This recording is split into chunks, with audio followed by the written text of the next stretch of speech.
Bonjour à toutes et à tous. Nous sommes ensemble pendant 1 heure pour cette table ronde achat responsable de la mise en conformité à l'avantage compétitif. J'ai le plaisir d'accueillir 4 intervenants spécialistes de leur domaine. Cécile Fougerouz, vous êtes cofondatrice de DreamAct Pro. Marie-Christine Stacchetti, vous êtes CEO d'Ifersense. Guillaume Legendre, vous êtes directeur de Leaderprint. Et Michel Auger, vous êtes président du club des labellisés RFAR, Relations fournisseurs et achats responsables, au sein du Conseil national des achats. Vous allez bien entendu nous expliquer toutes et tous en quoi consiste votre métier et quelle est votre organisation. Je commence avec vous, Cécile, peut-être un petit mot de présentation de qui vous êtes et de quelle est votre organisation. Bonjour à tous. Alors, Cécile Fougerouz, effectivement cofondatrice de la société DreamAct. Chez DreamAct, on fait des objets médias responsables, principalement localement, mais on définira tout à l'heure ce que veut dire achat responsable, ce que veut dire objet média responsable. J'ai un long parcours dans le domaine de l'objet média avant de le faire de façon engagée et beaucoup plus responsable. Et je suis ici avec une deuxième casquette dont je parlerai un peu, je suis aussi vice-présidente de la Fédération de l'objet publicitaire. Donc on parlera un peu aussi de la 2FPCO au passage. Très bien, Marie-Christine. Bonjour, oui, ça fonctionne. Allez-y. Bonjour, donc moi je suis Marie-Christine Stacchetti. Ifersense, c'est ma société. C'est un cabinet de conseil en achat. Ouais. Faut plus près. Hein. Ouais. C'est un cabinet de conseil en achat. J'interviens en fait sur toute la chaîne de valeur des achats. Donc que ce soit en amont, très en amont sur du conseil, en stratégie et achat responsable, où j'aide en fait les structures à s'organiser, à employer des démarches d'achat. J'ai aussi une casquette d'achat opérationnel, parce que je veux garder un pied dans les achats. Donc là, je gère des appels d'offres pour le compte de sociétés, sur toutes les thématiques et sur toutes les catégories possibles. Et puis, je suis également auditrice. En fait, j'ai un agrément d'auditrice pour le label Relations fournisseurs et achats responsables, dont on va parler tout à l'heure. Et là, en fait, j'audite les sociétés qui se portent candidates à ce label. Guillaume, un mot de présentation également ? Merci. Moi, je m'appelle Guillaume Legendre. Je dirige le pôle parisien de Leaderprint. Leaderprint, c'est une société d'impression numérique grand format qui est en France, à Paris, à Lyon et à Montpellier, avec une capacité de production de 10 000 m². Donc, on achète beaucoup de matières premières pour nos clients et il y a un enjeu réel d'achat responsable pour nous et d'orienter nos clients vers des achats responsables. Donc c'est pour ça que cette conférence est vraiment intéressante. Ok, Michel, un mot rapide du club des labellisés RFAR. Et du CNA. Puisque du CNA, bien sûr. Je suis membre du bureau national du CNA, donc Conseil national des achats, qui a été créé après la guerre, qui est une association professionnelle qui regroupe tous les acheteurs. Donc on a 20 000 adhérents à ce jour. Et on organise un certain nombre d'événements pour former, professionnaliser, perfectionner les acheteurs. Et naturellement, on est engagé dans la transformation des pratiques. Et donc, dans la transformation des pratiques, il y a les achats responsables qu'on a impulsés avec la médiation des entreprises depuis une douzaine d'années maintenant et qu'on a traduit dans un parcours qui commence par la charte, relations fournisseurs et achats responsables, et puis qui se traduit par le label ensuite pour ceux qui souhaitent aller sur une certification un peu plus poussée. Alors, quand on a préparé cette table ronde, vous m'avez tous dit, attention, il est très important de bien définir ce que sont les achats responsables, de bien baliser le périmètre. Alors, je vais commencer avec vous, Cécile. En quoi consistent les achats responsables ? Alors, un achat responsable, traditionnellement, quand on vient vers nous et qu'on nous pose cette question, on s'attend à ce qu'on réponde, c'est un produit responsable, c'est un produit bien conçu, c'est un produit fabriqué localement. Avant de se poser cette question du produit, il faut se poser la question de pourquoi on achète. C'est l'utilité du produit, à quoi il va servir en tant que produit, mais aussi en tant qu'outil, parce qu'on est ici sur une table ronde qui est quand même liée à la communication, à quoi il va servir en matière de communication. Qu'est-ce qu'il va dire à mes clients ? Pourquoi je le fais, en fait ? C'est la vraie question à se poser. Donc, il y a plein de techniques qui permettent de se demander pourquoi je le fais. Une fois qu'on s'est dit, j'ai besoin de le faire, j'ai besoin de communiquer, j'ai besoin de trouver un outil de communication, on va se demander quel outil je vais faire. On va se poser un certain nombre de questions sur va-t-il être utile, va-t-il effectivement transmettre mon message. En matière d'objets publicitaires, je pourrais vous faire le test et vous demander, à votre avis, combien de personnes considèrent qu'un objet publicitaire est utile. La réponse est 71%. Je pense que dans votre tête, peu de gens se sont dit ça. Donc, pourquoi on le fait? Quelle est son utilité? Après, c'est comment je l'achète, quelles questions, quelles relations je mets en place avec mon interlocuteur, avec mon fournisseur. Et à mon avis, la dernière question, mais pas la moindre, c'est effectivement comment est-il fabriqué et c'est où est-il fabriqué? Son impact environnemental, son impact social, tout ça, ça rentre en compte dans le nombre de questions qu'il faut se poser. C'est donc un processus d'achat qui est relativement long. C'est pas juste j'ai besoin de quelque chose, je trouve le produit, je me demande s'il est plus ou moins bien fabriqué. Si on prend l'exemple d'une gourde, est-elle plus ou moins bien fabriquée que l'autre gourde? Mais je pense que bien avant ça, il y a beaucoup de questions à se poser qu'on défilera lors de cette conférence. Mais il ne faut pas juste se demander voilà, quel est le produit. Marie-Christine, Cécile a évoqué un certain nombre de questions. Vous aussi, vous avez des questions Je vais peut-être redire en d'autres termes. C'est effectivement ça. Acheter responsable, c'est en fait se poser 3 questions. Quand on vient nous voir, nous acheteurs, quand le prescripteur vient nous voir voilà, avec un besoin, il y a 3 questions qu'on se pose. La première, c'est qu'est-ce qu'on achète ? Qu'est-ce qu'on achète et comment on va retranscrire ce besoin dans un cahier des charges, dans un brief, quelle est sa fonctionnalité, effectivement. Et là, en fait, on aborde vraiment la question du besoin fonctionnel et comment on va qu'est-ce qu'on va intégrer comme dimension dans notre besoin. Une dimension environnementale, une dimension plus technique, une dimension de diversité, une dimension sociale. Ça, c'est toute la question sur qu'est-ce que je veux, qu'est-ce que j'achète, quel est mon besoin. La deuxième question qu'on se pose, c'est à qui je vais l'acheter. Et là, on va aborder effectivement la question des soumissionnaires, du marché. Qu'est-ce qu'on va demander aux fournisseurs? Quelle performance on va leur demander? Est-ce qu'on va leur demander une performance technique? Est-ce qu'on va leur demander une performance environnementale? Est-ce qu'on va leur demander une performance économique, tout simplement? Et en fait, là, on est typiquement on aborde la question du sourcing responsable. Donc, on se positionne en amont. Et puis, la troisième question qu'on se pose, c'est dans quelle temporalité on va inscrire cet achat. Est-ce que c'est un achat one-shot? Auquel cas, on a une vision un tout petit peu plus court-termiste, ou est-ce qu'on s'inscrit dans une temporalité un petit peu plus grande? Et là, on aborde vraiment la question du partenariat, du caractère durable et responsable qu'on va avoir avec nos fournisseurs, du pilotage qu'on va avoir de ces fournisseurs, des engagements qu'on va tenir, l'engagement à tenir les délais de paiement, à faire de l'innovation. Voilà, ce sont ces 3 questions-là. Et finalement, ces 3 questions qui correspondent aux 3 étapes de l'acte d'achat. Guillaume, vous avez envie de réagir?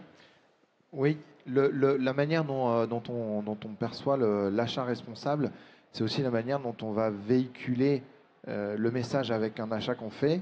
On est en B2B, donc aujourd'hui, la manière dont on vend aussi est importante. Et ce qu'on achète, on va le vendre, on va le transformer, on va le vendre. Et si on le vend parce qu'on connaît l'histoire, l'analyse du cycle de vie du produit, etc., ça va permettre à tout le monde de comprendre pourquoi il faut acheter responsable. Mais ce n'est pas acheter responsable parce qu'il y a une catégorie de produits qui serait mieux que d'autres. C'est parce que ça a du sens, en fait, tout simplement, pour toute la chaîne de valeur. Et je pense qu'en désacralisant le côté responsable, qui en fait est juste un achat, finalement, à quoi il sert et pourquoi on l'achète, c'est pour mieux le vendre et mieux véhiculer le message au moment de la vente. Donc donner aux commerciaux aussi des armes qui vont leur permettre de se dire les produits que nous achetons, vous pouvez les vendre en toute tranquillité parce qu'ils véhiculent un message positif dans l'image de marque de l'entreprise. Vous avez cité 3 lettres, ACV, analyse du cycle de vie. On y reviendra un petit peu après dans la table ronde. Michel, dans un achat responsable, tel que vous en faites la promotion, il y a 2 volets. Alors, il y en a même plus, mais il y a deux volets principaux. Mais le responsable des achats, c'est le R de RSE de l'entreprise. Et donc, en fait, il faut s'assurer sur toute la chaîne de fabrication que le produit ou le service va répondre à la responsabilité sociétale et environnementale de l'entreprise. Voilà. Et donc, il faut que ce soit cohérent avec la politique RSE de l'entreprise. Et on ne peut pas imaginer que les achats fassent leur job en dehors de la politique RSE. Sinon, ça se saurait vite. C'est ce qu'on appelle le greenwashing. Voilà. Donc, la première question à se poser, effectivement, c'est est-ce qu'on a réellement besoin, est-ce qu'on a réellement ce besoin avant d'entamer toute la chaîne?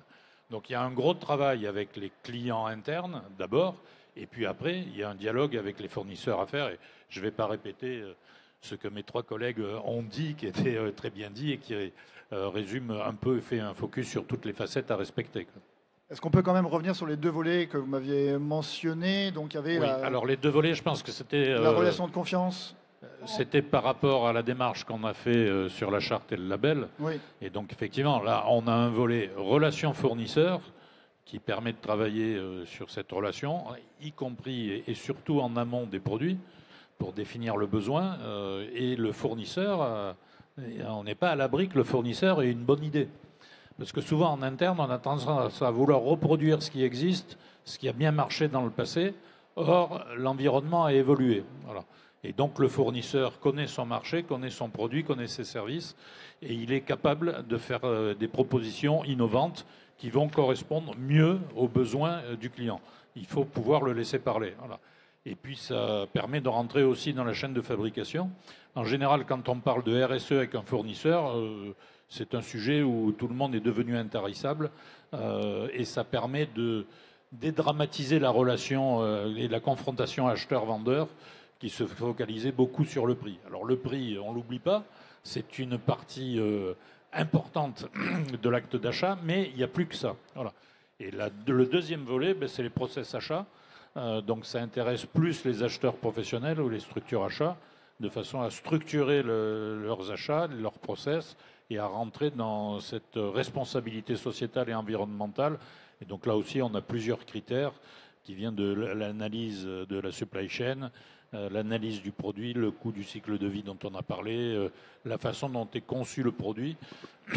Les grands groupes ont quelquefois tendance à externaliser sur leurs fournisseurs leurs responsabilités sociétales. Et donc c'est une solidarité de la chaîne. Et donc c'est important de connaître et de maîtriser sa chaîne de production de bout en bout. Voilà. Ok, donc dans la démarche de labellisation que vous promouvez, il y a une relation de confiance entre le fournisseur et son client et l'acte d'achat lui-même, c'est ça, hein? Les deux sont indissociables. Ok. Oui, à l'origine, ça avait été initié par la médiation du crédit à l'époque, qui pensait que, je ne sais plus quelle crise on était il y a 15 ans, c'était la crise des subprimes, et donc on pensait que les entreprises avaient du mal à se financer. Et donc le président de la République de l'époque avait nommé un médiateur pour servir entre les entreprises et les banques. Et ce médiateur s'est aperçu rapidement que le problème n'était pas tellement le financement, mais la relation qu'il pouvait y avoir entre les fournisseurs et les clients, avec un sujet clé, les délais de paiement. Voilà. Donc, on a travaillé sur le rétablissement de la confiance entre les différents acteurs de la chaîne économique. Et c'est ça qui est promu dans la relation fournisseur, c'est travailler sur une relation de confiance. Après, c'est pas parce qu'on a confiance qu'on est tout le temps d'accord, mais au moins on peut se le dire et puis trouver des moyens de contourner les différends qui peuvent se survenir à cette occasion. Oui, Cécile, vous vouliez réagir sur ça la va relation répondre de confiance? un petit peu Oui. à votre question d'après, mais je pense que ce que... Alors la question d'après, effectivement, c'est quels sont les principaux défis rencontrés aujourd'hui par les marques pour intégrer les nouvelles exigences liées aux achats responsables dans leurs achats marketing et communication? Allez-y. Ben, je pense effectivement rebondir sur ce que vient de dire Michel. Michel a utilisé plusieurs mots qui sont extrêmement intéressants. Le premier mot, je pense, c'est la cohérence. En fait, s'il n'y a pas de cohérence entre les valeurs de l'entreprise et son acte d'achat, on ne va pas avoir un achat responsable. Que vous achetiez un objet média, que vous achetiez de la communication, que vous achetiez de la PLV, mais aussi que vous achetiez des tomates, des meubles ou n'importe quoi, il faut qu'il y ait cette cohérence. Cette cohérence, elle va être portée par toute l'entreprise et elle est remise dans les mains de l'acheteur au moment où il a son acte d'achat. Mais ça, en fait, ça prend du temps. Il faut déjà avoir étudié les valeurs de son entreprise et il faut être capable de les retransmettre à son fournisseur. Et ça, c'est la deuxième chose que j'ai retenue dans ce qu'a dit Michel, c'est qu'il faut qu'il y ait une confiance, il faut qu'il y ait une relation, il y a une attente d'un conseil, il faut que le fournisseur se positionne non pas comme un vendeur, mais réellement comme un conseiller. Et ça demande beaucoup plus de temps, beaucoup plus de compétences. Ça nécessite d'aller chercher auprès de l'acheteur qui dit « j'ai besoin de ça », d'aller lui poser des questions. Mais pourquoi c'est de ça dont tu as besoin? Qu'est-ce qu'on va en faire de ça? Qu'est-ce que vont en faire tes clients? À quoi ça va servir? Et en se posant ces questions-là, effectivement, on passe le premier défi de ma première question, c'est comment mon achat va être utile. Après, il faut arriver dans cette relation de confiance à comprendre comment il va non seulement être utile, mais il va pouvoir sublimer une communication ou transcender l'achat lui-même. Un produit, et je cite toujours mon domaine parce que je le connais bien, mais un objet publicitaire bien acheté, c'est un objet publicitaire qui va satisfaire la personne à laquelle vous le remettez. J'ai cité tout à l'heure le nombre d'objets qui sont conservés. Je vais vous citer le nombre d'objets qui permettent de mémoriser une marque. On est entre 70 et 80% en fonction des études et de la période de l'étude. Et je vais vous citer aussi le nombre d'objets qui fait plaisir. C'est 89% des gens qui reçoivent un objet publicitaire déclarent qu'il leur a fait plaisir, qu'ils vont le conserver. La marque, elle est mémorisée, elle rentre dans votre intimité. Voilà. Donc ça, c'est une communication qui sert. C'est une communication qui a un coût en matière financière, bien sûr, qui a un coût en matière environnementale, qui a un coût social. En fait, toute action qu'on fait a un coût, et c'est pour ça qu'il est important de mesurer l'impact de ce coût et les retombées que ça va nous apporter. Et sur le titre de la conférence, c'est mise en conformité à l'avantage compétitif. L'avantage compétitif, c'est qu'est-ce que je vais en retirer? Un acte d'achat bien fait. Et encore une fois, dans le domaine de l'objet média, c'est des gens qui reviennent. C'est Marcel Mauss, en 1800 et quelques, a mis au point une théorie du don et du contre-don. Quand je fais un don, on revient, et d'abord, quand on offre un objet publicitaire, on commence par dire merci, on revient et on fait un contre-don. Ce contre-don, c'est l'acte d'achat du consommateur lui-même à qui on va avoir offert un objet média.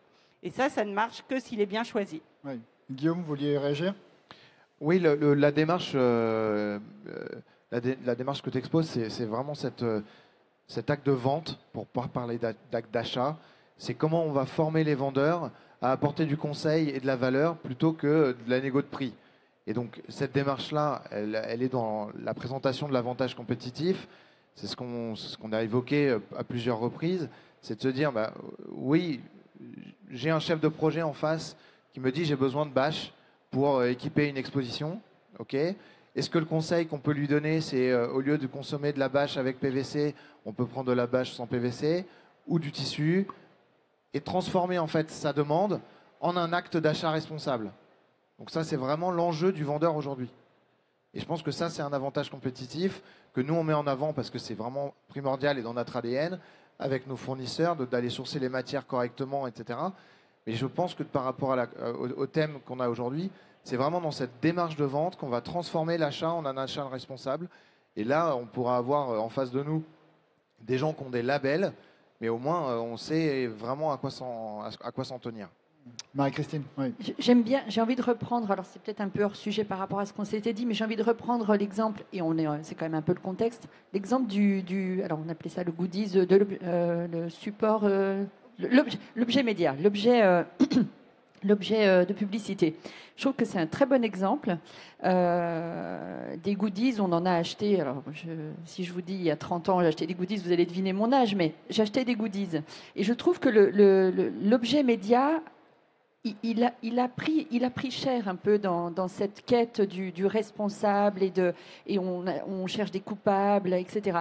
Le goodies, on a commencé par en acheter à tout va, voilà, on en distribuait beaucoup. J'imagine que Cécile, toi, tu as vu un certain changement. Et à un moment donné, on s'est aperçu, on s'est dit, mais ce produit, il n'est pas responsable. On ne sait pas où on l'achète, on ne sait pas par qui c'est fabriqué. On imagine qu'il a une empreinte environnementale qui est forte, mais bon, on ne sait pas trop. Et puis en plus, ça coûte cher et en plus, ça ne sert à rien. Donc voilà, en fait, il a vraiment pris sur l'objet publicitaire, il a vraiment pris cher sur tous les volets. Et puis, en fait, en se reposant la question sur sa fonctionnalité, sur son usage, ce n'est pas juste une clé USB qui a l'usage d'enregistrer un certain nombre d'informations, c'est aussi porteur d'une marque, c'est aussi, à un moment donné, on vous l'a remis avec un message. Donc voilà, on s'est interrogé sur sa fonctionnalité, sur son besoin fonctionnel. Donc on s'est dit, ça serait peut-être bien de le remettre, de continuer à en acheter et à en offrir. On s'est posé cette question-là. Ensuite, on s'est posé la question de par qui c'était fabriqué. Donc on a cherché des sourcings un peu plus responsables, on a cherché d'autres matériaux, etc., etc. Et je trouve que finalement, cette démarche d'acheter responsable un produit média, de l'acheter, ça nous a. Alors j'aime bien cette expression et j'en avais déjà parlé dans une autre conférence. Ça nous a réconciliés avec l'achat de ce support média qui est quand même hyper porteur de messages. Et on a moins de crainte à aller vers cet achat-là, typiquement.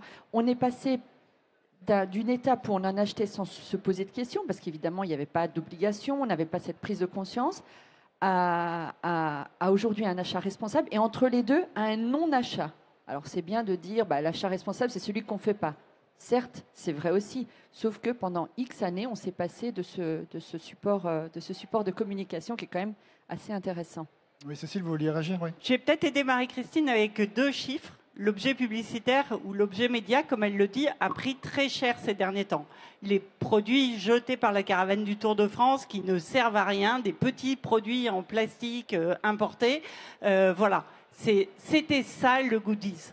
Aujourd'hui, le goodies, c'est pas ça. Aujourd'hui, le goodies, c'est 1% de l'impact carbone d'un événement. Vous êtes là, il y a de la moquette, il y a de la lumière, vous êtes venus, il y a eu des transports, il y a tout un tas de choses autour de cet événement. La seule chose qu'on peut enlever, qui est facile à enlever pour un acheteur, c'est de se dire « j'arrête les goodies, mon événement sera propre ». C'est 1%, entre 1 et 2% de la valeur carbone de cet événement. Donc en fait, c'est ce produit qu'on montre du doigt, c'est très peu de choses. Mais ça peut aussi, alors je ne vais pas vous dire qu'un produit a un impact environnemental positif, évidemment consommé a forcément un impact environnemental. Il peut cependant avoir un impact social positif. Un objet publicitaire fabriqué en France par une petite entreprise qui, une fois que vous avez livré votre client, vous appelle et vous dit « grâce à vous, le salarié que j'avais en alternance, enfin l'alternant que j'avais, je viens de l'embaucher en CDI ». Quand vous appelez votre client et que vous lui dites ça, le client, il faut qu'il puisse retransmettre ça auprès des gens qui ont reçu le produit. Mais s'il est capable de le retransmettre, s'il est capable de le dire au moment où il donne le produit, il prend une vraie valeur. C'est plus juste un petit produit de consommation qui ne sert à rien. Je ne vous fais pas l'objet sur l'utilité du goodie, je vous ai cité les chiffres. Tout le monde a dans son placard, enfin tout le monde connaît quelqu'un qui a dans son placard une vieille carafe Ricard qui a 50 ans. Et bien cette vieille carafe Ricard, elle porte toujours la marque de Ricard. Alors, navré d'avoir cité Ricard et délibérément les 2 exemples un peu forts du marché, qui est la caravane du Tour de France et une marque de boisson bien connue, mais n'empêche que ces marques, elles sont rentrées dans votre intimité, et quelle campagne de publicité est capable de rentrer à ce point dans votre intimité? Tous les matins, quand vous sortez votre mug, vous voyez votre carafe Ricard. Qui est capable de faire ça? Et en fait, c'est ce média qu'on montre du doigt. Donc, repensons un peu, prenons du temps pour repenser, et je laisse ce temps à Michel. Oui, Michel, la caravane du Tour. Oui, alors je connais un peu la caravane du Tour et ses achats.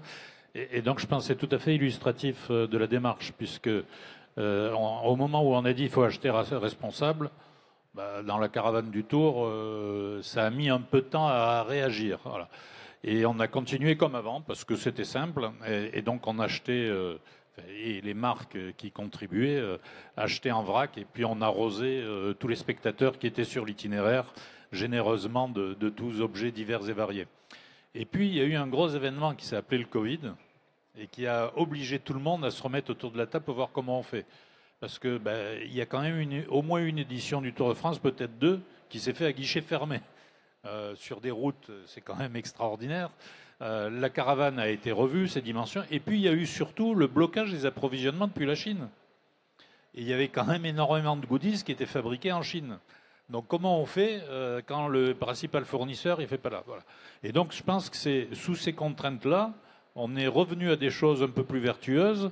Je pense que c'est le secteur qui a un des secteurs qui a le plus fondamentalement changé dans sa compréhension, dans son offre de services et de produits, et ça se traduit un peu partout. Voilà. Le deuxième aspect aussi dans la communication, et grâce au Covid, c'est le développement des visios par tous les moyens, etc., qui permettent aussi de limiter les déplacements, de faire autre chose. Donc, quand on a moins de monde, on a moins de goodies à distribuer. Voilà. Donc il faut regarder comment on impacte davantage et comment on remplace la carafe ou la casquette Ricard par autre chose. Guillaume. Par rapport à ce qu'on est en train d'évoquer, le goodies ou n'importe quel objet publicitaire de communication, c'est aussi la matière qui est utilisée pour le faire. Et je pense qu'on cite la Chine comme étant un pays évidemment producteur, on le sait tous. Ces matières-là, on a quand même un moyen aujourd'hui de pouvoir travailler avec les fournisseurs de matières, avec les personnes qui éditent les matières premières de production, qui vont nous permettre d'optimiser en fait ce qui va se passer après dans le cycle de vie du produit. C'est-à-dire que si on achète les matières premières et qu'on travaille les matières premières pour qu'elles soient recyclées correctement ou pour qu'elles soient réutilisées correctement, on va y gagner. Si on reprend l'exemple d'une expo et de l'habillage d'une expo, si demain on est capable de se dire qu'une toile tendue qui est faite sur un salon, on est capable de le mettre dans un pot de terre pour en faire de l'engrais, on sera tous contents ici en fait. Et travailler sur ces sujets-là, c'est vraiment travailler en amont de la chaîne avec les fournisseurs de matières pour aller creuser la meilleure manière de produire ce qui va demain finir dans notre jardin en fait. Alors on voit que les choses bougent. Oui, allez-y. J'ai l'article pour le pot de terre. Je l'avais emmené en fait en me disant, si on a besoin de parler budget, j'ai ce tout petite chose. Voilà, c'est une cocotte en papier. Ça transmet l'émotion. Vous avez tous joué avec quand vous étiez petit. On s'en souvient. C'est pas cher, c'est rigolo. Ça donc transmet votre message et surtout en fait votre message, il y a vraiment un message de sensibilisation à l'intérieur. Il est fait en quoi? Il est fait en papier ensemencé. Il y a des graines à l'intérieur. On peut le planter quand on a fini de jouer avec. Donc c'est un peu ta bâche qu'on va pouvoir planter. Pour l'instant, on en fait des cocottes. Demain, on en fera peut-être des bâches. Alors on voit que les choses changent, les choses évoluent. Et à l'intérieur des entreprises, pour faire évoluer ces tendances-là, il faut des acheteurs. On en a beaucoup parlé. Comment évoluent aujourd'hui les acheteurs? Est-ce que les jeunes générations sont mieux formées? Est-ce qu'il y a une réelle évolution dans ce que vous pouvez constater? Alors c'est vrai, il y a une vraie évolution des acheteurs. Aujourd'hui, je vais encore parler de mon secteur, pardon, mais toute demande qu'on recevait il y a une trentaine d'années, c'était « on veut un produit responsable ». Mais par contre, je voudrais la casquette que je suis habituée à faire en Chine, mais bien faite, à partir de coton bio, faite en France, voilà. Ça, c'était ce qu'on nous demandait. On nous demandait de copier en France un produit fabriqué très loin. Et en plus, je le voudrais au même prix. Aujourd'hui, un acheteur, c'est plus du tout ça. Un acheteur, c'est ce que je vous ai expliqué au préalable, c'est quelqu'un qui s'est imprégné des valeurs de l'entreprise, qui va venir avec effectivement une très bonne formation dans des écoles d'achat qui sont sûrement très bien, plus des formations, parce qu'on n'a pas que les jeunes acheteurs qui sont bien formés, les acheteurs un peu plus à l'ancienne, avec un peu plus de bouteilles, qui ont été formés avec d'autres méthodes, peuvent continuer à se former, peuvent continuer à ce que font les labels d'achat responsables. Voilà. Donc aujourd'hui, on a des acheteurs qui sont imprégnés des valeurs de leur entreprise, qui sont capables de mettre en place des vraies relations et d'utiliser leurs fournisseurs comme un vrai conseiller. Voilà. Donc, quand on a réussi à mettre en place cette super relation de confiance avec son acheteur, on a réussi son acte de vente et le produit est effectivement utilisé, responsable. Peut-être que la difficulté de l'acheteur, et Michel pourra peut-être en parler mieux que moi, mais moi je le vois au sein de mes rendez-vous, en fait souvent les achats nous disent « mais nous on est convaincus ». Et en fait on le voit qu'ils sont convaincus, ils sont passionnés, ils sont impliqués, voilà. Ce qu'ils ont un peu de mal à faire, c'est à transmettre ça à leurs demandeurs en fait, parce que les demandeurs ils arrivent avec des demandes, ils sont peut-être un peu moins imprégnés, ils ont peut-être un peu moins cette formation, ils sont sur d'autres métiers, et en fait à mon sens la seule possibilité, enfin une des possibilités qu'a l'acheteur de convaincre ses interlocuteurs, c'est de nous passer la main pour aller raconter les histoires des produits, pour aller raconter l'impact du produit, pour aller faire du conseil auprès des demandeurs de l'acheteur. Et en fait, ça ne peut se faire que si l'acheteur est suffisamment sûr de lui, suffisamment conscient de son impact, pour pas avoir juste l'impression de se faire bypasser. S'il a juste cette impression, il va jamais nous donner la main. Alors que si on est capable de former les équipes communication, les équipes RSE, les équipes, ou les équipes RH, voilà, et ben l'achat va devenir beaucoup plus impactant et surtout son pouvoir de communication, qui est quand même la raison pour laquelle on fait un objet publicitaire, son pouvoir de communication va avoir beaucoup plus de portée. Mais ça, en fait, il faut que la relation de confiance soit devenue telle que l'acheteur est capable de passer la main, de s'occuper de son acte d'achat, de son acte de référencement. Et pour ça, il a effectivement plusieurs outils parce qu'il va se trouver face à tout un marché extrêmement concurrentiel.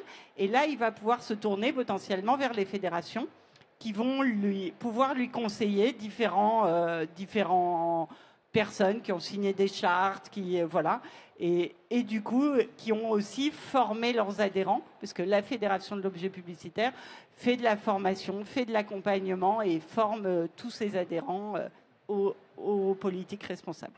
Marie-Christine. L'acheteur, il doit avoir plein de qualités. Alors moi, l'acheteur, je l'ai vu évoluer, et on l'a tous vu évoluer en 30 ans avec différents profils. Mais c'est toujours... Alors, il y a effectivement, d'où qu'on sorte, quelle que soit la formation, l'acheteur a toujours beaucoup de qualités. Mais on est passé d'acheteur à qui on demandait d'être bon négociateur. Alors, ça ne veut pas dire grand-chose d'être bon négociateur quand on sait que la négociation, finalement, dans un acte d'achat, c'est... je sais pas, entre 5 et 10%. Tout le reste, c'est évidemment toute la préparation en amont, éventuellement participer à l'écriture du cahier des charges, faire du sourcing, et puis l'aval également qui compte. Donc on lui demandait en fait d'être bon négociateur, d'avoir une certaine maîtrise de son portefeuille achat. Donc on lui demandait de connaître exactement ce qu'on appelle le spend analysis, et voilà, et de bien négocier. Ensuite, pour redorer un peu son image, son profil, on les a qualifiés, moi je me souviens, j'étais même la première à dire qu'on était des business partners. Alors, business, bon, il y a le mot business dedans, mais l'idée c'était de faire sortir l'acheteur de cette fonction support qu'il avait et de ce frein finalement que les prescripteurs, les donneurs d'ordre en interne avaient à venir voir les acheteurs pour leur soumettre un besoin. On dit oui, mais bon, toi tu es une fonction support, donc voilà, contente-toi de me faire mon dossier de consultation des entreprises, de faire mon DCE. Donc on est passé à ce profil-là qui était plutôt pas mal parce que en fait, ça permettait à l'acheteur d'arriver à piloter un peu toutes les parties prenantes internes pour arriver finalement à faire son achat. Et puis de là, on s'est aperçu de cette problématique de leadership. Donc aujourd'hui, ce qu'on demande à un acheteur, et ça va rejoindre ce que disait Cécile, c'est qu'on lui demande à la fois du leadership dans un contexte où il n'a pas de relation hiérarchique avec ses pairs, mais il doit quand même convaincre en interne d'aller vers une démarche achat responsable. Parce que je maintiens que dans achat responsable, il y a achat, il y a acheteur, et c'est ce qu'on inculque finalement aux acheteurs. c'est de lui que va venir toute cette démarche achat responsable. Donc en fait, on est passé d'un profil de négociateur à un profil de business partner au cœur de l'acte d'achat. Et aujourd'hui, il doit encore plus gagner, alors à la fois en leadership, et je terminerai par là, à la fois également en connaissance, en maîtrise de la RSE. Parce qu'en fait, aujourd'hui, on ne va plus voir un acheteur pour lui demander de... On va voir l'acheteur pour qu'il nous trouve une solution. Et pour trouver une solution, l'acheteur, il doit être capable d'avoir des connaissances et une certaine aptitude à la fois RSE, connaître effectivement le marché, connaître éventuellement ce qu'on appelle les plans de mitigation, donc avoir une maîtrise de la cartographie des risques de sa société et des achats qu'il fait pour pouvoir proposer une solution. Michel, une réaction ? Oui, alors le métier d'acheteur, effectivement, a beaucoup évolué. Alors si on prend ceux en place, et je vais être plus tranchant que Marie-Christine, au début, l'acheteur, c'était un cost killer. Et c'est la seule chose qu'on lui demandait, c'était d'acheter le moins cher possible. Voilà. Et puis après, on a rajouté une couche réglementaire, donc tout ce qui est contractuel, etc. Après, on a rajouté une notion de risque, les risques de rupture d'approvisionnement, le risque d'image, etc., lié à la chaîne fournisseur. Et puis, on a rajouté la RSE, entre autres, voilà, pour faire simple. Et donc, les acheteurs ont évolué, mais les acheteurs, ce ne sont que des humains. Donc, il y en a qui évoluent plus vite et plus facilement que d'autres. Et puis, c'est lié au secteur d'activité. Donc, pour schématiser, c'est un peu plus compliqué quand on est acheteur dans un secteur de transformation où le prix d'achat va déterminer la marge par rapport au prix de vente que dans un secteur de service où on est dans la transformation de matière intellectuelle. Voilà. Puis après, il y a une petite différence encore, même si ça s'amenuise, entre le privé et le public. Voilà. Dans le public, un acheteur qui ne tient pas compte du prix, il a sa responsabilité personnelle pénale qui est en jeu. Voilà. Donc du coup, il ne peut pas s'abstraire complètement du prix. Bon.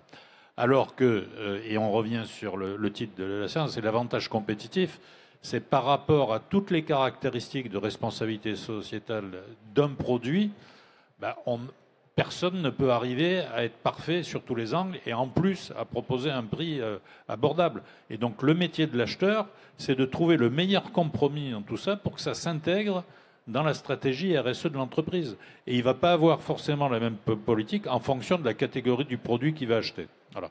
Et donc, c'est pour ça que les formations des acheteurs ont évolué et qu'il y a 20 ans, 30 ans, il y avait quasiment une seule école qui formait des acheteurs et que maintenant, toutes les écoles de commerce ont un DEA, des masters spécialisés achats.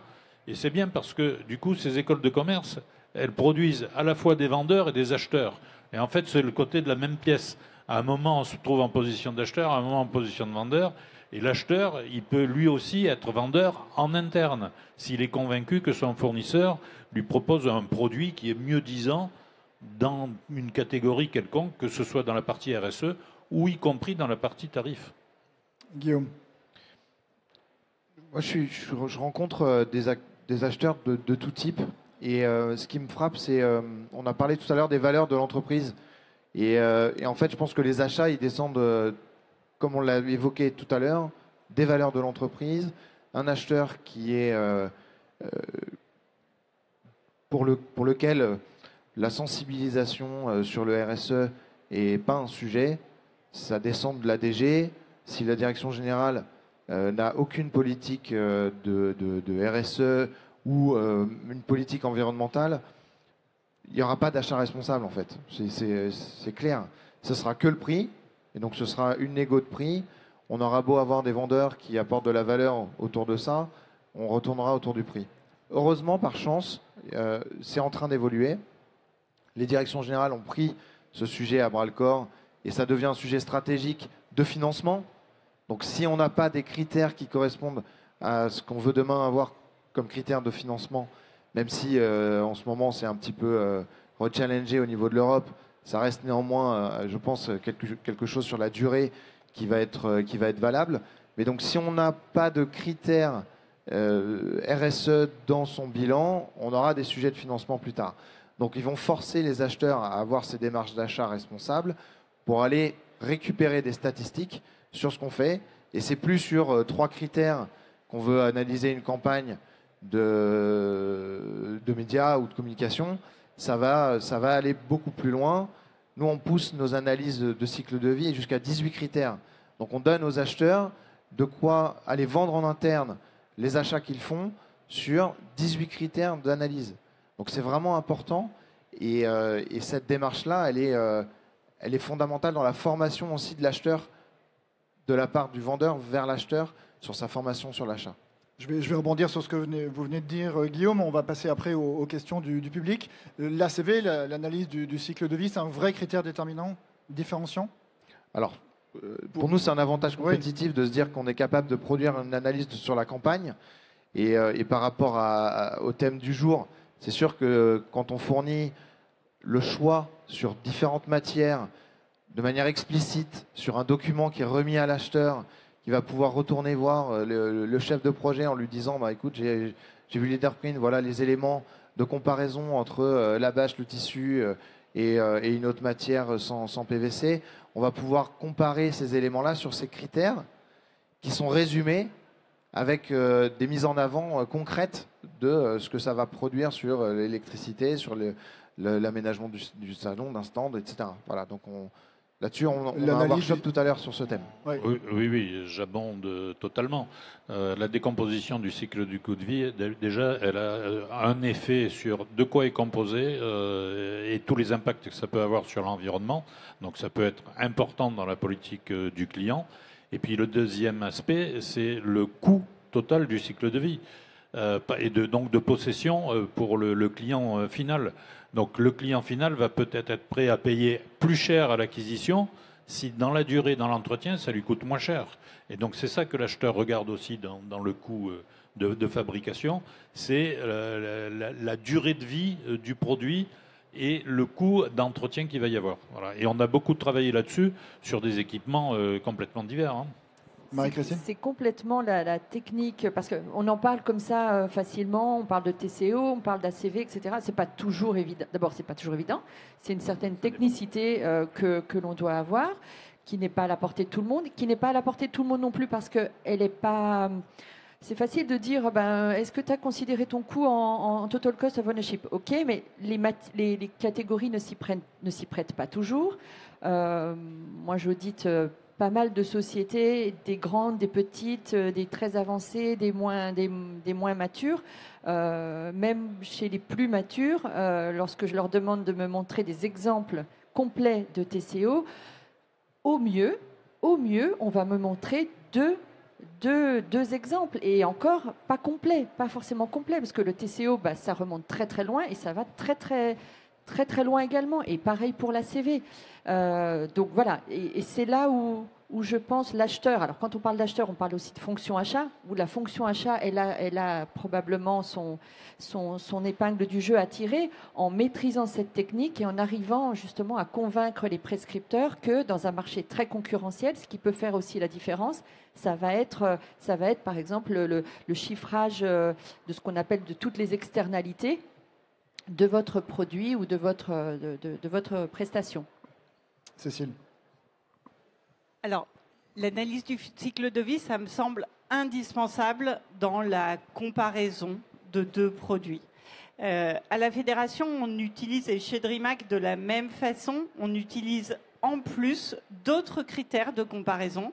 Chez DreamHack, on met des pictos d'impact pour dire comment le produit a été fabriqué. A-t-il été fabriqué dans un ESAT? A-t-il été fabriqué proche de chez vous? Voilà.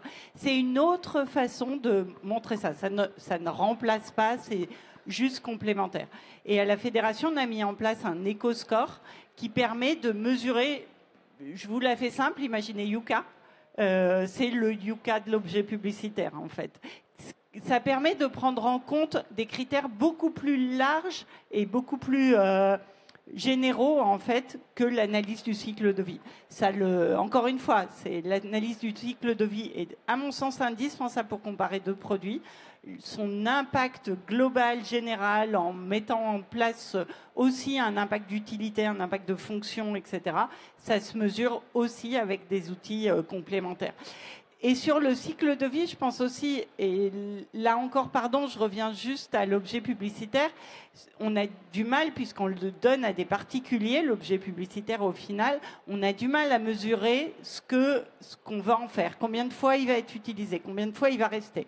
Et dans une seconde, et c'est peut-être plus le cas de la BLV, on peut aussi imaginer comment on va l'upcycler, comment on va le récupérer pour en faire autre chose. Et en fait, là, on fait aussi intervenir nos ESAT en France pour récupérer les bâches du salon, donc soit pour les récupérer et les utiliser l'année prochaine sur le prochain salon, si tant est que la scène soit exactement conçue pareil.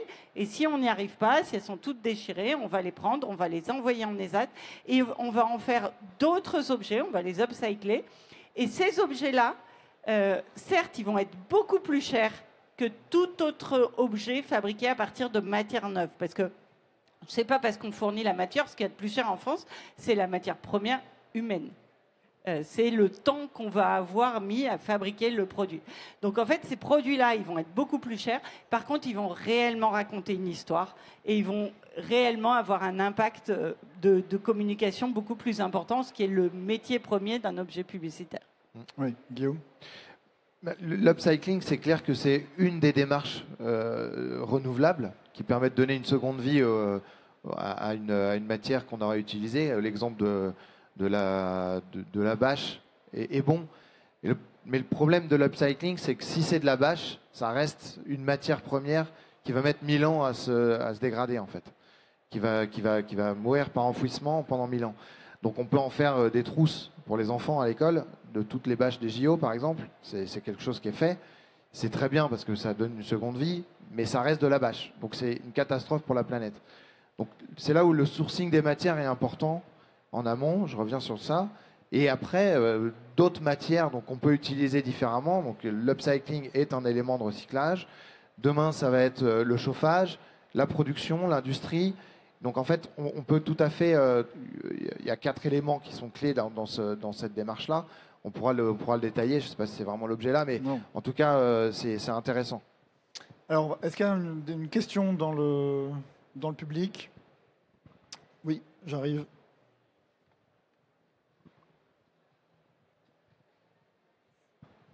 Bonjour, je m'appelle Leïla Aber, je suis responsable achat dans une entreprise de logistique pharmaceutique qui s'appelle Movianto et je voulais savoir s'il y avait un label qui existait pour justement les achats responsables ou est-ce que ça n'existe pas encore en France? Oui. Alors, oui, il y en a un qui existe depuis 12 ans. Donc vous pouvez commencer votre engagement en signant une charte qui comporte 10 engagements. Ce sont des engagements moraux. Et après, si vous souhaitez aller plus loin, il y a la démarche de labellisation qui est certifiée par un organisme tiers évaluateur.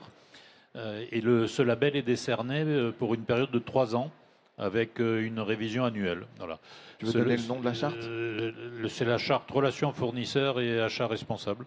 Donc vous trouvez ça sur le site du Conseil national des achats ou sur le site de la médiation des entreprises, puisque c'est co-décerné par les 2 entités.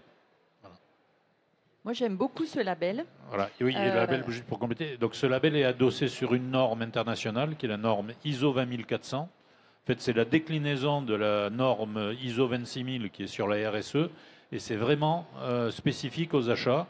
Et c'est international, puisque cette norme a été poussée par la France et elle est reconnue par 42 pays. Voilà. Donc Marie-Christine fait partie des organismes évaluateurs. Oui, tout à fait. Évaluateurs, auditeurs. Je disais, j'aime beaucoup ce label. J'aime bien utiliser aussi les termes de j'aime bien, etc. Ça rejoindrait un petit peu ce qu'on parlait en termes de valeur. Parce qu'on parle de mise en conformité. Certes, il y a la loi, il faut se mettre en conformité par la loi. Il ne faut juste pas oublier que, quand même, il y a beaucoup de démarches achats responsables qui sont déployées parce qu'on a des engagements personnels. On voit beaucoup d'acheteurs, je rencontre pas mal de directions des achats, où les acheteurs sont très impliqués, mais personnellement. Ils ont des valeurs personnelles qu'ils veulent mettre en œuvre dans leur quotidien professionnel, et ça, je pense qu'on ne doit pas l'oublier. Il y a beaucoup de candidats au label RFAR qui se lancent. Alors, les motivations sont différentes, on en parlait tout à l'heure, les motivations sont très différentes. Il y a des motivations qui sont personnelles, qui sont personnels. Ils disent, voilà, ça correspond à mes valeurs, donc j'ai envie d'embarquer mes acheteurs dans ce label. Sur le label, je disais que j'aime bien ce label parce qu'il est très structuré, il repose sur un référentiel de 15 critères. Alors, quand on y va, on ne va pas forcément cocher les 15 critères, mais en fonction de votre analyse, votre matérialité d'entreprise, vous allez vous dire, ben voilà, moi j'ai plus une empreinte sociale, j'ai plus une empreinte locale, donc je vais me focuser là-dessus, etc. Donc voilà, c'est ce référentiel qui vous aide, que vous alliez au label, que vous n'y alliez pas, vaut mieux y aller, évidemment, mais ce référentiel vous aide à vous structurer. Il y a beaucoup d'interlocuteurs à qui on a confié les clés d'une direction des achats, qui ont regardé un petit peu ce qui existait sur le marché en termes de formation, etc., et qui ont découvert le label dont Michel parlait, en disant, mais c'est ça qu'il me faut. Je vais me baser là-dessus pour me structurer, m'organiser, piloter mes fournisseurs, etc. Oui, c'est un label d'application volontaire. Voilà. Et donc, il évoque des principes généraux qui permettent de s'adapter en fonction de son secteur d'activité. Parce qu'on ne va pas demander la même chose à un fabricant de pneumatiques, à un fabricant d'ordinateurs ou à quelqu'un qui est dans la pharmacie. Voilà. Donc chacun peut l'adapter à son secteur d'activité et à son niveau de maturité. Voilà. Et donc les 15 critères, ça peut faire peur, mais en fait, ça déroule la première partie dont on parlait tout à l'heure sur la relation fournisseur et une deuxième partie sur les process achats. Voilà. Et chacun de ces critères est évalué sous 3 angles par le cabinet. Le premier angle, c'est est-ce que j'ai dit ce que je voulais faire et que je l'ai écrit? C'est-à-dire, est-ce que j'ai une politique d'achat responsable? Est-ce que j'ai une politique anticorruption? Est-ce que j'ai des process achats? Voilà. Le deuxième angle, c'est est-ce que je le mets en pratique? Donc, est-ce que je fais ce que j'ai dit que j'allais faire? Ce qui, quand même, me paraît cohérent. Voilà. Et le troisième angle, c'est est-ce que je le pilote?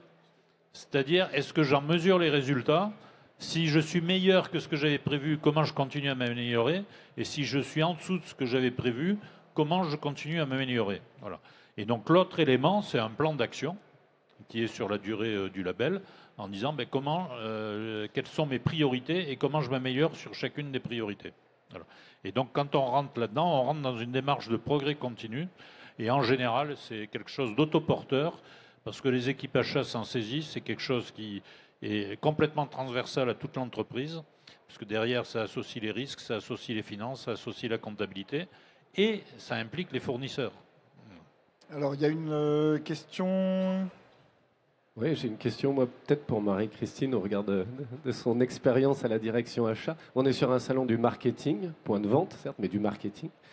Comment ça se passe, justement, dans une démarche d'achat responsable, les relations entre les services achats et les services marketing, notamment dans les groupes? On sait que les services marketing, ils ont leurs agences, leurs graphistes, leurs imprimeurs, fournisseurs d'objets publicitaires aussi, et qu'ils aiment bien un petit peu garder. Ils n'aiment peut-être pas trop que les achats viennent mettre leur nez dans leur service. Voilà. Est-ce que c'est une relation qui est importante? Comment on fait pour faire travailler ces deux services ensemble? Je vais vous donner une petite anecdote. Quand j'ai fait 7 ans, j'ai fait 9 ans dans l'automobile, dans les achats automobiles, dans des trucs très très techniques. Et pour en revenir à la formation, j'étais absolument pas ingénieur. J'ai fait 7 ans chez Bouygues Télécom, toujours dans les achats de transmission, et j'ai été appelée par le groupe TF1 pour structurer la direction des achats de TF1. Donc on est arrivé dans un monde, évidemment, on achetait pas loin de 800 millions d'euros, où il fallait finalement monter la structure achat et puis aller voir les prescripteurs qui, eux, géraient les achats depuis 10, 15, qui le faisaient très bien.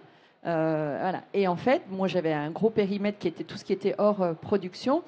Donc j'ai pris à bras-le-corps chacune des catégories. J'ai commencé par ce qui me paraissait être le plus facile, tout ce qui était facility management, les prestations d'exploitation des bâtiments. Je suis allée vers les prestations de services pour téléshopping. Je suis allée vers tous ces périmètres. Et le dernier périmètre sur lequel je ne voulais pas aller, c'était sur tout ce qui était direction de la communication, com et marketing. Donc j'ai attendu plusieurs mois, 1 mois, 2 mois, 3 mois, avec cette peur. Pourtant j'étais plus une jeune acheteuse, en me disant voilà, bon, je vais laisser ça, je vais armer, parce que j'ai pas encore les arguments pour aller voir la directrice et lui dire voilà, quel est ton périmètre, comment je peux t'aider, comment on peut embarquer ton périmètre dans une démarche achat, etc. Donc ça, j'ai pas fait la démarche. J'ai attendu, je crois, 3 ou 4 mois. Une fois qu'on avait passé tous les périmètres, et un jour, la directrice de la com est venue me voir en me disant « Et moi, tu m'appelles pas ? Et moi, tu n'as pas fait un comité achat ? C'est quoi voilà, Et en fait, je me suis livrée. Je suis quelqu'un de très personnel, voilà, qui lit vraiment. Et je dis en fait, j'avais vraiment cette crainte de me voir rejetée en me disant non, tu reviendras quand tu auras les bons arguments, etc. Donc, en fait, j'ai pas vraiment de réponse à t'apporter parce que on m'a un peu servi le périmètre sur un plateau. Mais bon, voilà. Comment j'ai fait pour les autres L'idée, c'est toujours ce que je disais tout à l'heure, c'est la qualité que doit avoir un acheteur, c'est qu'est-ce qu'il peut apporter de plus. Il ne peut pas apporter grand-chose en termes de négociation, il ne peut pas apporter grand-chose en termes de connaissance du périmètre, puisque finalement, ce sont les fournisseurs, ce sont les agences qui sont les sachants dans cette histoire.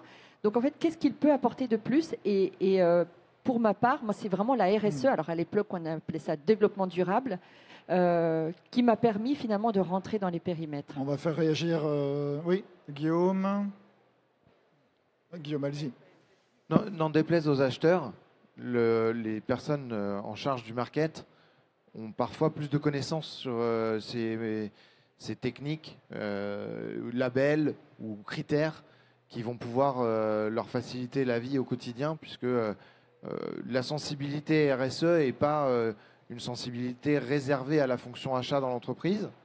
Et encore une fois, je le redis, mais je pense que si ça vient de la direction générale, on est vraiment dans une politique d'un groupe ou d'une société ou de l'entreprise, donc ça rentre dans les valeurs de la boîte. Et quel que soit l'acheteur au moment venu, fonction achat ou non, il aura cette démarche. Je pense que peut-être la raison pour laquelle le match entre les achats et le marketing ne se fait pas toujours, c'est qu'on n'est pas sur un acte d'achat simple, même s'il n'existe pas d'acte d'achat simple, mais on est sur, et c'est pour ça qu'au début on parlait de cohérence, c'est vraiment important que le marketing puisse s'inspirer de la cohérence de l'entreprise. On n'est pas sur une négociation de prix, on est sur le choix d'un produit, on est sur le choix d'une politique de communication. Du coup, il est important de le laisser au marketing et que s'établisse un dialogue entre les deux.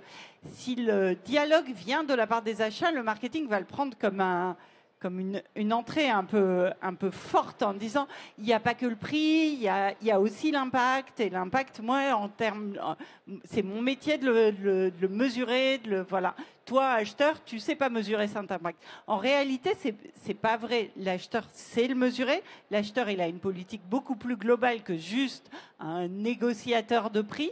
Et c'est ça qu'il faut peut-être refaire pour arriver à réassocier ces deux départements. Et en fait, notre rôle en tant que fournisseur, notre rôle en tant que partenaire, c'est parfois de leur permettre de se parler, d'aller voir les achats en disant mais votre marketing, il a parfaitement compris, il a un budget à piloter, bien sûr, et vous avez un point commun, c'est l'envie de faire avancer l'entreprise dans le bon sens. Et on se retrouve dans des cas où c'est nous, fournisseurs, qui parfois les rassemblons.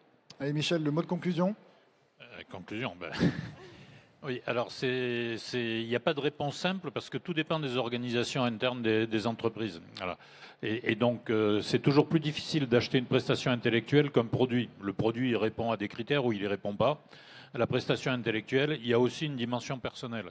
Et pour ce qui est communication et marketing, et je rajouterai peut-être la stratégie, il y a souvent les directions générales qui ont leur mot à dire. Voilà.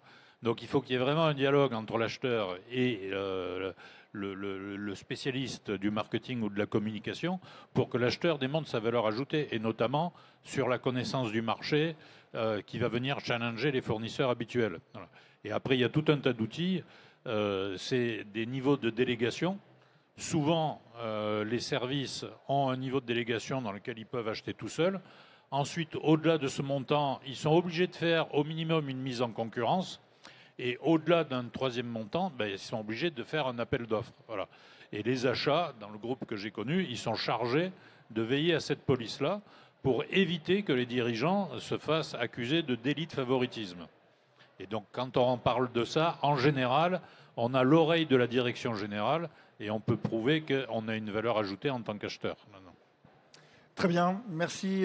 Oui, allez-y. Peut-être une toute petite, parce que Maxime est en train de distribuer les papiers de la fédération. On a aussi, donc on a fait tout un tas de guides et de fiches qui permettent d'acheter responsable sur les différents secteurs.